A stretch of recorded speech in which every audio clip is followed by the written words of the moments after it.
সেদিন বাড়ি ফিরতে বেশ খানিকটা রাত হয়ে গিয়েছিল। স্টেশনে ট্রেন থেকে যখন নামলাম তখন রাত 11টা বাজে। সেটাই ছিল শেষ ট্রেন। অন্য সময় হলে স্টেশনের বাইরে থেকে রিক্সা পাওয়া যেত, কিন্তু সেদিন আর সেসবের কোনো নামগন্ধও ছিল না। আমি আমাদের গ্রামেই সেচ দপ্তরের অফিসে চাকরি করি। কয়েকদিনের জন্য কাজের দায়িত্বে শহরে গিয়েছিলাম। কাজ শেষ হয়ে যাওয়ায় সেদিন রাতেই ফিরে আসা। শেষ ট্রেন ধরতে হয়েছিল কারণ লাইনে গন্ডগোল ছিল, তাই বেশ কিছু ট্রেন বাতিল হয়েছিল। আমি গ্রামে থাকি, তবু স্টেশন থেকে আমার গ্রাম প্রায় 2 কিলোমিটারের কাছাকাছি। গ্রামের দিক হলে সন্ধ্যা 7টার মধ্যেই মাঝরাত মনে হয়, তবে এইসব কথা সব গ্রামের জন্য নয়।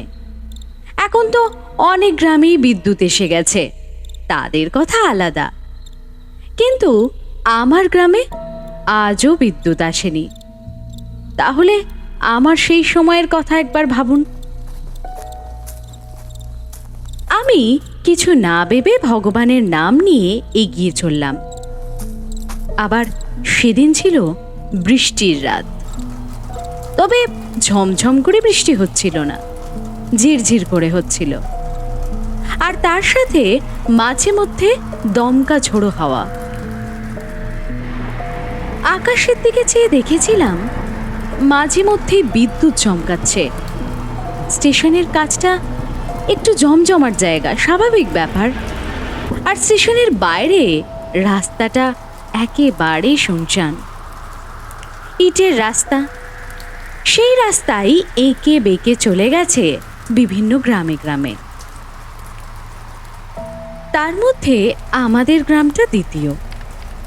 আমার কাছে আবার ছাতাও ছিল না সেদিন। বৃষ্টি তো সেরকম জোরে হচ্ছিল না, তাই খুব একটা অসুবিধে হচ্ছিল না। অসুবিধে করছিল ওই মাঝে মধ্যে দমকা ঝোড়ো হাওয়া।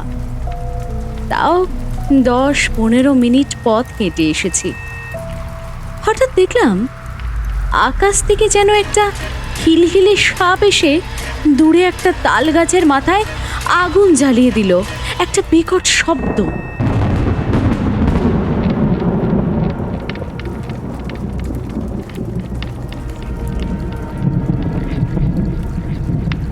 আমার বুকের ভিতরটা কেঁপে উঠল। বুঝলাম ওটা বাজ পড়ল। এই রকম দৃশ্য চোখের সামনে দেখে আমার বুকটা ধড়াস ধড়াস করতে লাগলো। মনে হচ্ছিল এত জোরে জোরে হৃৎপিণ্ড চলছে, ঠিক যেন আমার হাতে চলে আসবে এখনই। আসলে বাজ পড়ার আওয়াজ আমি অনেক শুনেছি, কিন্তু সামনাসামনি কখনো দেখিনি। কাজেই সেদিন ওই প্রথম দেখলাম অমন। আমার ভয় আরো বেড়ে গেল। রাস্তা একদম শুনশান। কে বেরোতে যাবে এমন ঝড়ের রাতে?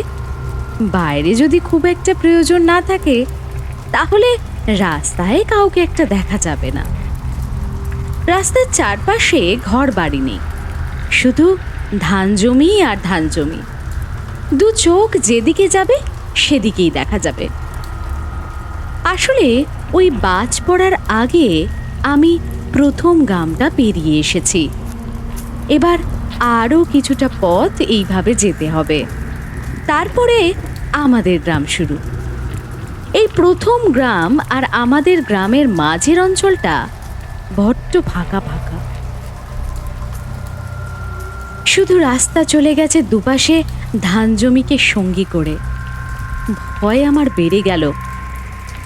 এখানে কোনো ঘর বাড়ি নেই যে অন্তত একটু মাথাটাও বাঁচাবো। আর কোনো গাছের নিচে দাঁড়াবার সাহসও আমার নেই। যদি গাছে বাজ পড়ে, আর এমন নির্জন জায়গায় এই রাত দুপুরে হয়তো লাগবেই, তাও আবার দুর্যোগের রাত। আরও বোধহয় 15 মিনিট পেরিয়ে এসেছি। এবার দেখতে পেলাম দূরে আমাদের গ্রামখানি। অন্ধকারের মধ্যেও পরিষ্কার দেখতে পেলাম। আসলে নিজের গ্রাম তো, যে কোনো অবস্থাতেই চিনতে পারবো। বৃষ্টি কিন্তু তখনও কমেনি, ওই হালকাভাবে হয়েই চলেছে, আর সেই সাথে ঝড়ও চলছে মাঝে মধ্যেই। যদিও আর বাজ পাড়ার শব্দ পাইনি, ওই প্রথমটাই যা পড়েছিল। এখনো রাস্তার দুপাশে শুধুই ধান জমি, গাছও আছে পথের ধারে ধারে, তবে খুবই কম। মানে আমি একরকম খোলা জায়গার মধ্যে দিয়েই হেঁটে চলেছি। তখন শুনতে পেলাম ছপ ছপ করে পিছন থেকে যেন কার জুতো জলের শব্দ। আমি থেমে গেলাম, চারপাশে তাকালাম, কিচ্ছু নেই, শুধু ধান ক্ষেত আর ঝিরিঝিরি বৃষ্টি। আমি আবার হাঁটতে শুরু করলাম। কিছু দূর যেতেই আবার সেই ছপ ছপ শব্দ। তবে এইবার একটু কাছে মনে হলো। ঠান্ডা একটা শিহরণ পিঠে শির দাঁড়া বেয়ে নেমে গেল। আমি আর দাঁড়াতে পারলাম না, হাঁটা বাড়িয়ে দিলাম,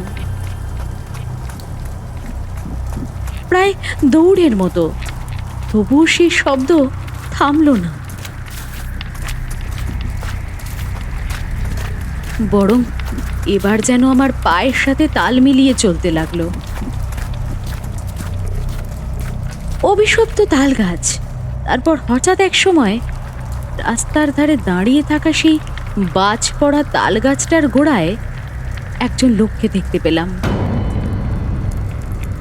বৃষ্টি ভিজে গায়ে তার সাদা ধুতি সেটে গেছে, মুখে গামছা, দাঁড়িয়ে রয়েছে চুপচাপ।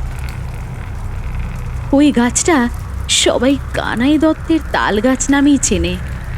শোনা যায় ডাকাতেরা এই গাছের নিচেই কানাই দত্তকে হত্যা করে আর সব টাকা পয়সা লুট করে নিয়েছিল। এরপর থেকেই নাকি গাছটা অভিশপ্ত হয়ে গেছে। অনেকেই রাতের বেলায় এই তাল গাছের নিচে অদ্ভুত কিছু দেখতে পায়। আমার বুকের ভেতরটা হিম হয়ে এলো। এই দুর্যোগের রাতে এই অভিশপ্ত গাছের নিচে লোকটা কে? কানাই দত্ত নাকি?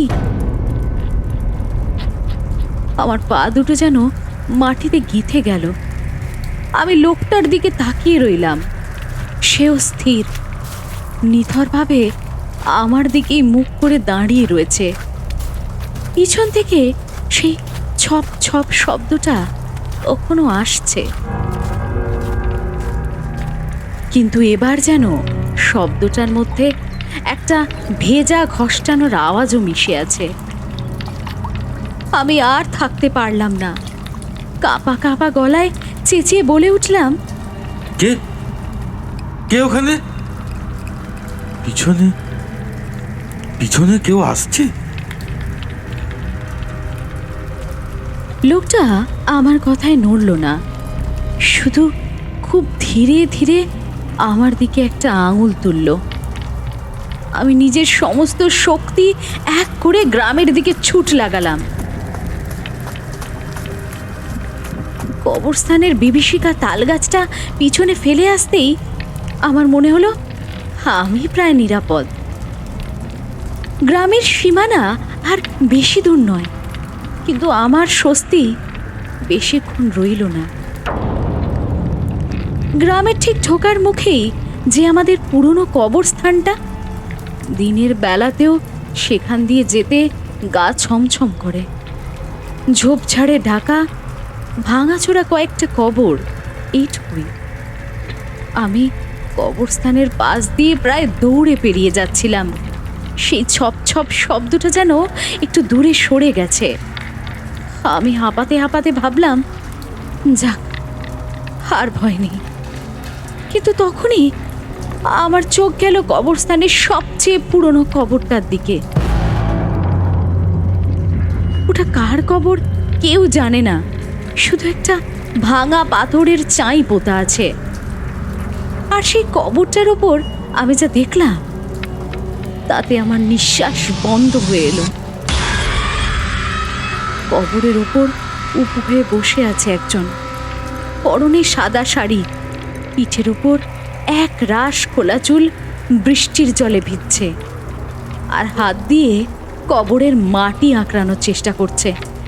ঠিক তখনই সেই ভিজে চুলের আড়াল থেকে ধীরে ধীরে তার মুখ, না, শুধু একজোড়া জল জল করা কাঁচের মতো সাদা চোখ আমার দিকে ফিরল।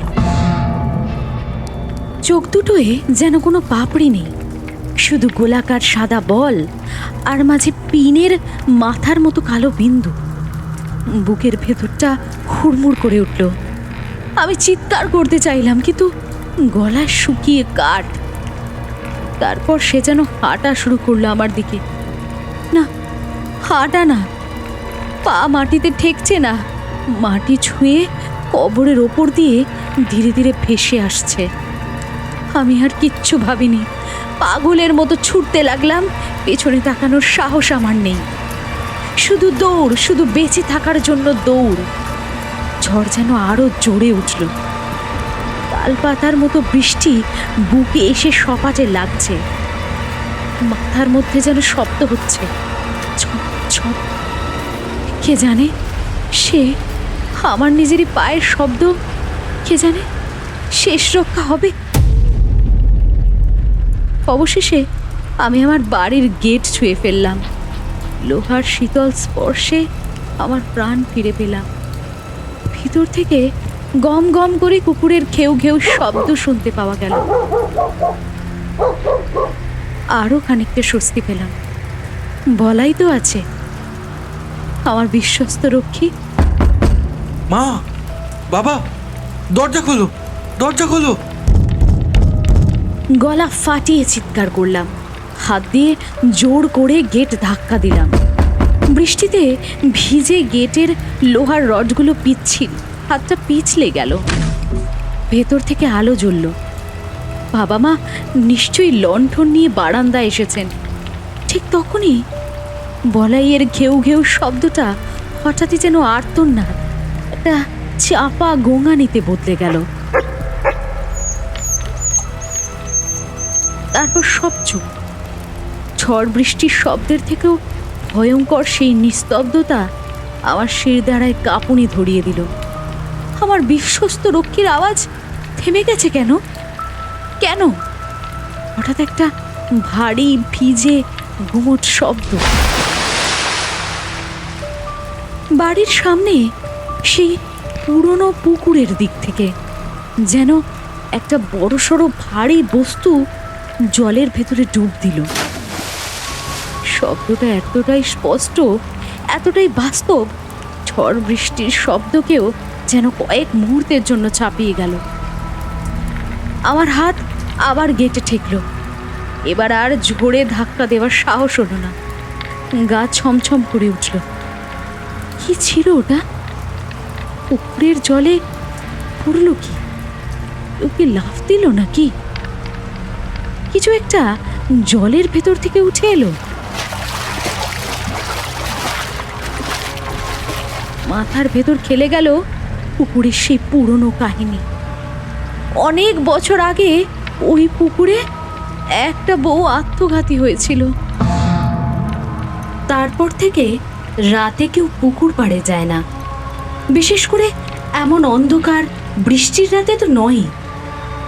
আমার মুখ শুকিয়ে কাঠ, পেট বেয়ে বৃষ্টির জল নয়, ঠান্ডা ঘাম গড়িয়ে পড়ছে। গেটটা আর একবার ধাক্কা দেবার সময়টুকু আমার ছিল না।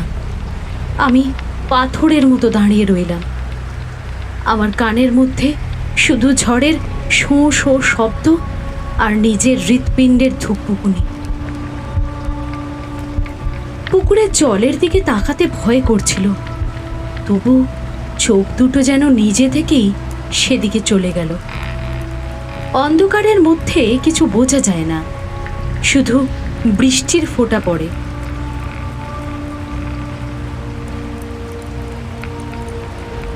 ঠিক তখনই ভেতর থেকে বাবা দরজা খুললেন। লণ্ঠনের আলোয় বাবার চিন্তিত মুখটা ভেসে উঠল।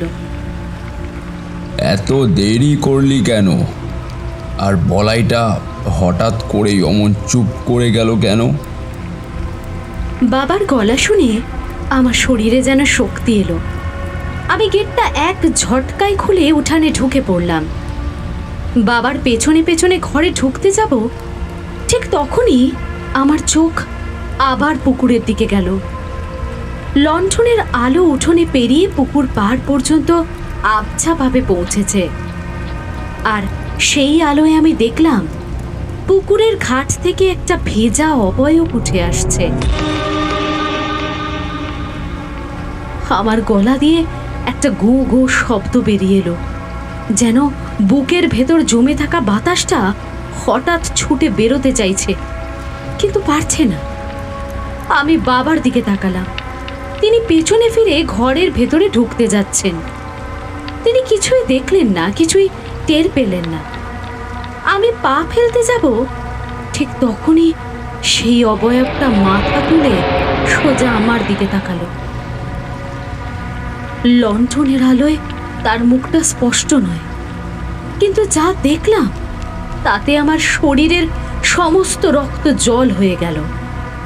পুকুরের শ্যাওলা আর পচা পাতা জড়ানো একটা শরীর, জল চুইয়ে পড়ছে তার সর্বাঙ্গ বেয়ে। মুখ বলতে কিচ্ছু নেই, যেন একদলা কাদা, কিন্তু সেই কাদার মধ্যে দুটো গর্ত, আর সেই গর্ত থেকে জল চুইয়ে পড়ছে। ওটা কি চোখের জল নাকি পুকুরের পচা জল? বাবা আবার ভেতর থেকে ডাকলেন, কিরে, বাইরে দাঁড়িয়ে ভিজছিস কেন? ভেতরে আয়। তার গলার স্বরে বিরক্তি। আমি এক পাও নড়তে পারলাম না। আমার চোখ দুটো সেই অবয়বটার দিকেই আটকে গেছে। ওটা এবার পুকুরের ঘাট থেকে উঠে উঠোনের দিকে এগোতে লাগলো। তার চলার ভঙ্গিটা ভারী অদ্ভুত। পা ফেলছে, কিন্তু কোনো শব্দ হচ্ছে না। শুধু তার গা থেকে চুইয়ে পড়া জল উঠোনের মাটিতে পড়ে একটা চটচটে ভেজা দাগ তৈরি করে এগিয়ে আসছে। সেই ছপ ছপ শব্দটা আমার কানে আবার বাজতে শুরু করলো, তবে এবার অনেক বেশি জীবন্ত, অনেক বেশি কাছে। আমি আমার সমস্ত শক্তি দিয়ে চিৎকার করে উঠলাম, বাবা, পালাও পালাও, পিছনে পিছনে ওটা আসছে।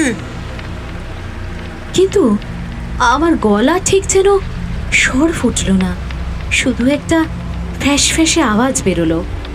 বাবা একটু বিরক্ত হয়ে বারান্দায় এসে দাঁড়ালেন। লণ্ঠনটা উঁচু করে ধরে বললেন, কি বলছিস আবোল তাবোল? কই, কেউ তো নেই। ঝড়ে জলে তোর মাথা খারাপ হয়ে গেছে নাকি? আমি আঙুল তুলে পুকুরের দিকটা দেখাতে চাইলাম, কিন্তু আমার হাত কাঁপছিল। বাবা আমার দৃষ্টি অনুসরণ করে সেদিকে তাকালেন, তারপর আমার দিকে ফিরে বললেন, কিচ্ছু নেই ওখানে, আয় ভেতরে আয়, মা চিন্তা করছে। বাবার চোখে আমি কিছুই দেখতে পেলাম না। তিনি কিচ্ছু দেখতে পাচ্ছেন না। এই ভয়ঙ্কর দৃশ্যটা কি তবে শুধু আমার জন্য? এই উপলব্ধিটা ভয়ের থেকেও বেশি আতঙ্কজনক। আমি একা, এই বিভীষিকার জগতে আমি একদম একা। সেই অবয়বটা ততক্ষণে বারান্দার সিঁড়ির কাছে চলে এসেছে। বাবা আমার আর ওই মূর্তিটার মাঝখানে দাঁড়িয়ে। আমি দেখলাম মূর্তিটা তার একটা শ্যাওলা জড়ানো হাত তুলল। আমি চোখ বন্ধ করে ফেললাম। বাবার আর্তনাদ শোনার জন্য অপেক্ষা করতে লাগলাম, কিন্তু কোনো চিৎকার শোনা গেল না। আমি ভয়ে ভয়ে চোখ খুললাম। দেখলাম সেই অবয়বটা বাবার শরীরের মধ্যে দিয়ে একটা ধোঁয়ার কুণ্ডুলির মতো মিলিয়ে গিয়ে আমাদের ঘরে ঢুকল। বাবা শুধু সামান্য কেঁপে উঠলেন, নিজের বুকে হাত দিয়ে বললেন, উফ, কি কনকনে ঠান্ডা হাওয়া, হাড় পর্যন্ত কেঁপে গেল। দরজাটা দে তাড়াতাড়ি। আমার শরীরটা অসাড় হয়ে গেছে। ওটা ওটা এখন ঘরের ভেতরে, আমার নিরাপদ আশ্রয়, আমার বাড়ি, সেটাও এখন নিরাপদ নয়। বাবা ভেতরে চলে গেলেন। আমি কাঁপতে কাঁপতে কোনো মতে ঘরে ঢুকে দরজাটা বন্ধ করে দিলাম। ছিটকিনিটা তুলতে গিয়ে আমার হাত থেকে কয়েকবার পড়ে গেল। ঘরের ভেতরে লণ্ঠনের আলোয় ছায়াগুলো নড়ছে। বাবা রান্নাঘরের দিকে এগিয়ে যাচ্ছেন মাকে ডাকতে ডাকতে। আমি বারান্দা আর ঘরের মাঝের চৌকাঠে দাঁড়িয়ে, আমার ভেজা জামা থেকে জল পড়ছে। আমি স্থির হয়ে গেলাম। আমার পায়ের কাছে ঘরের শুকনো মেঝের ওপর কয়েক ফোঁটা জল, আর তার আশেপাশে এক টুকরো সবুজ পুকুরের শ্যাওলা। ঠিক তখনই ভেতর থেকে বাবার গলা ভেসে এলো, কই রে তুই? আলোটা নিয়ে আয় এদিকে। আর বাবার গলার স্বরের পেছন থেকে, ঘরের গম্ভীর অন্ধকার থেকে আমি শুনতে পেলাম সেই পরিচিত শব্দটা আমার বাড়ির মেঝের ওপর।